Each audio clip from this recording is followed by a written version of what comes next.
my sister Rhonda Diaz co-founded Canfield Consortium in 2015 because we grew up in this neighborhood and our love for it is deep.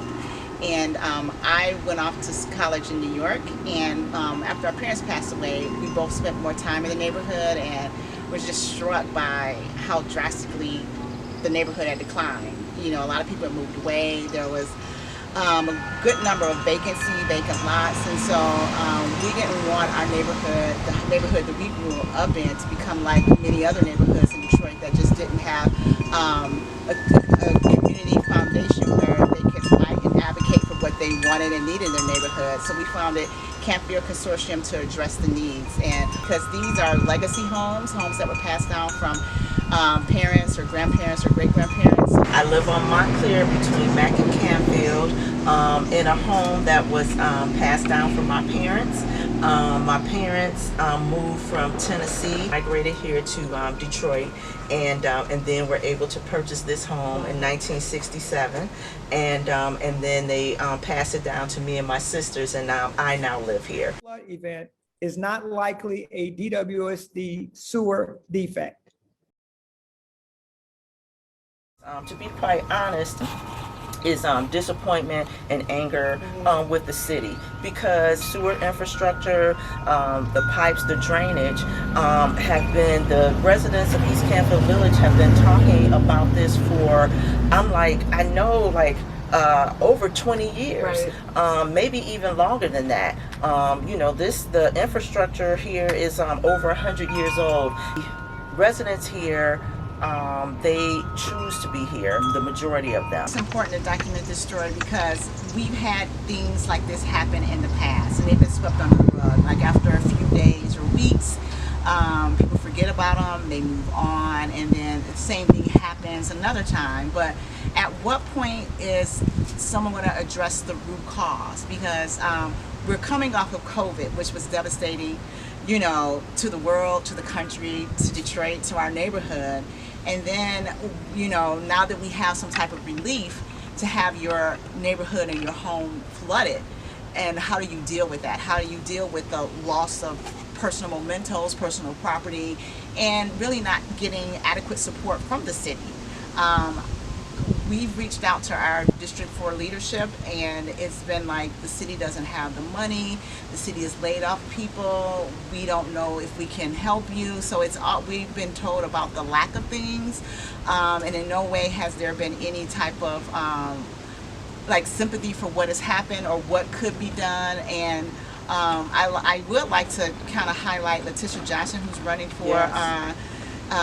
Council person for District 4. She has really been, her office has reached out to our community, to East Canfield Village and to Canfield Consortium to let us know what resources are available, to let us know that they are going to be having bulk pickup for items that are no longer, you know, able to be in our homes, and that so those things don't lay in curbside. So that is invaluable to me, and we just love the way that our neighbors have come together with text and emails, checking in on each other, letting people know, hey, this is what's going on, check your property. And Bolton, and I live on French Road in the Mack area.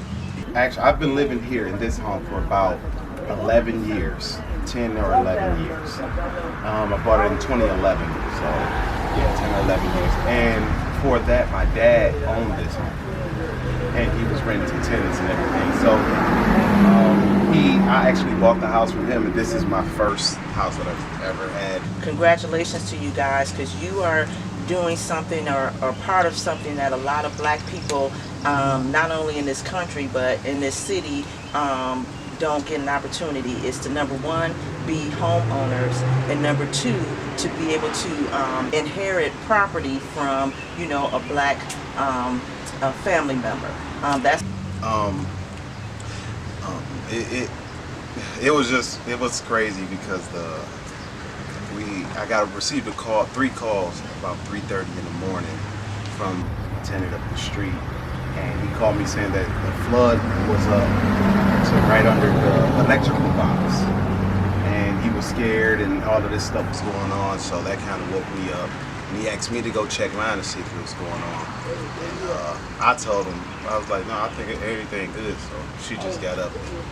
She got up and checked and she told me that maybe it's up there, it's flooded. Because it always floods over here. But this time it was real bad. So it flooded all the way up, maybe to 2 or 3 feet, maybe. And so it was just real bad out here. It was cars stuck in the middle. And it impacted us because we have a 6-month-old child here. And the smell, we had to hurry up and get the smell out. We had a lot of, as you see, we put all our stuff over there. It ruined our furnace, hot water tank on both houses. We had TVs down there. We had clothes, tools. I had electrical drills and all that stuff. So all of it's just completely ruined. And that's 100% sure. It's the sewer system. The sewer system. Like I said, I've been living here 10 years, and when it rains bad, it always floods. It floods, but it never get like in the basement real bad or anything like that. So, but this time we knew that it was coming. We knew, so we made sure the sewer systems were clean. We're real big health nuts. Consider that I'm a cancer survivor, so we had to do the chemo, and then after that the COVID and all of this stuff. And now we have to deal with the dirty water.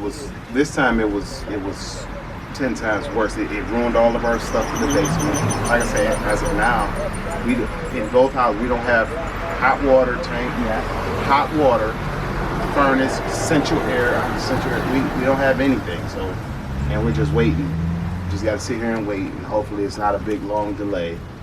It seems like they just seem like they don't care about us. It's just honest. That's just being honest, and I hope that's not the case. But it seems like they don't care about us. But.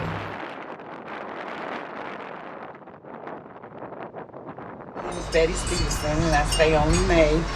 And this home was like in the family. It was my mother's. My mother bought it, then my brother bought it, then I moved in it.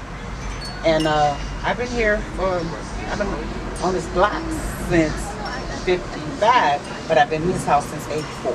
The impact that the flood had on you and on your home. Lost everything that was in my basement. Washer, dryer, old pictures that, memories that I had that they're gone now.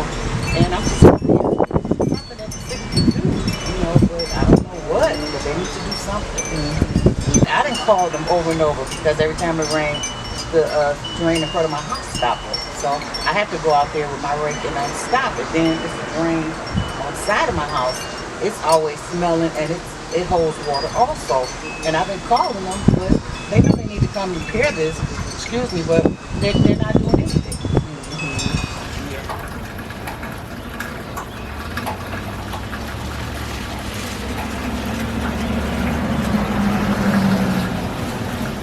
My name is Tracy Hawthorne. I stay on Lee May Street. And the history of the home is my fiance was raised on it. His mom stayed next door. His grandparents, who his brother had a house now, stayed next to that. Property, I just started in November, remodeling it and gutting it out. And the basement is where we started from. My fiance had a storage room built. We had a bedroom built. We had a boys club built down there for the little male's childs to have their own little games and privacy. We had a bathroom put in, and it's not quite finished, but what happened when the flood came, the drywalls that separate the units and stuff, they done absorbed the water off the floor, which my next thing is I hope it don't turn into black mold. Right. Moving forward, we're having a plumber. He came and he cleaned the pipes out and he did this. He walked out to the alley and he was saying, these drains is over 100 years old. They need to be replaced. It's the drainage system. Don't wait until the neighborhood change each other, because like they say, we can't get nothing done in our community without unity, and that's where we at today. We just building unity. My name is Joy James. We're on Harding Street, Detroit, Michigan. The original owner of this house was my grandmother, Irene 3. Threat with 2 T's. The She left this house to me when she passed in 2018. To take care of, you know, build family, legacy wealth, generational wealth, right? So my brother lives here. You know, I have 2 dogs, they live here. You know, my dad has been doing work on this house ever since she was alive and continue to do so. So that's like her second son. My grandfather, he was a photographer. Wow. So his stuff got destroyed in the flood downstairs. His whole work and I'm so sorry. videos and film and all that kind of stuff. So it's been a devastating loss for our family. Water got so high, like it almost came out the side door here, right? It's like, you know, you walk down like, yo, is this devastating? Yeah. It was really tough. It's been amazing as his partner to be watching him pour and his family pour so much into a home that has been in his family for generations. To be living in a neighborhood where everyone is just preserving everything that they have for their future generations, to see, look what we've been able to build, has been amazing. So I think yesterday it was devastating to watch him because, you know, he poured thousands of dollars into this home, and in an instant you see as much money as you poured into it literally pouring out into your basement. So it was tough. And you know, just like what's the remedy here to the situation, right? You know, because again, like the city knew, right? We had people come out. We've had the water department come out and tell us that the sewerway is clear, right? Like there shouldn't be no issues with water, but like we experienced flooding. Like this is not the first incident, right? Exactly. It's just the worst of all of them, right? Done some walking around the neighborhood and have seen in certain alleyways that, you know, when the repavement of the alleyways were done, there are sewage drains that are completely paved over, some that are sloppily done. So it's just like there were drainage systems that were in place, and at some point they were probably operating. A little bit more of notice of like, here are the things you can prepare yourself to do, and I don't know if that was really shared as widely of like how urgent this could have been. And maybe it wasn't known, but it still would be helpful to know like, hey, here are the resources for folks, here are the things you should be thinking about. I'm Kathy Douglas. My family name is Beal, B-E-A-L.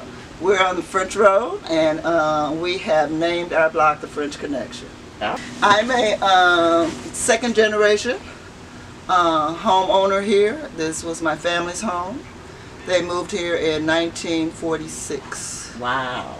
And this home was always a place. My mom came from a big family of 16. My dad from a family of 1. But there were always family members here. And so this home just came to be a family place. Yes. I raised my children on French Road when people thought kids couldn't, you know, graduate from high school, that they couldn't have happiness, that they couldn't be professionals. So this is a family home, and it is a tradition. Now my third generation child is fourth generation granddaughter visits me every summer. This is her home. Me and my husband Michael, and we love it here. A little caveat about Michael: that house right next door there, that 2-family flat, is where he was born. Oh, wow. That's the home that he was born in. But we didn't know each other way back then. It's just like karma brought us back together. Wow. And that was the home, that's the address that's on his birth certificate.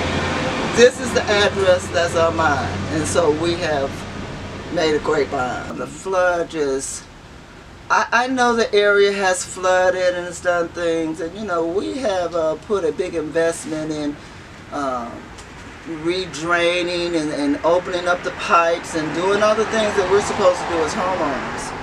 And it was quite costly. And now to get up again, here we are a few years later, and the damage, it looked like someone was in our basement area and just threw everything on the floor.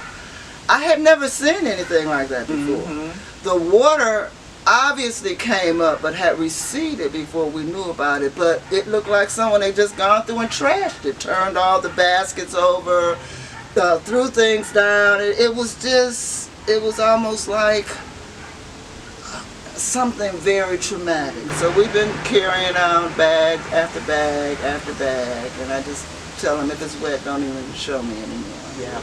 Yep. So I'm heartbroken, but yet this house has continued to stand through all of the devastation. 100 years old. This house has its 100-year anniversary. And so if it can stand 100 years, I can stand a few, okay? It's seen a lot more than what I've seen, so yeah. They have to invest in and keep up the infrastructure. You know, our alleyways, our streets, and to say that the counter pumping station wasn't working, that's a disaster for us.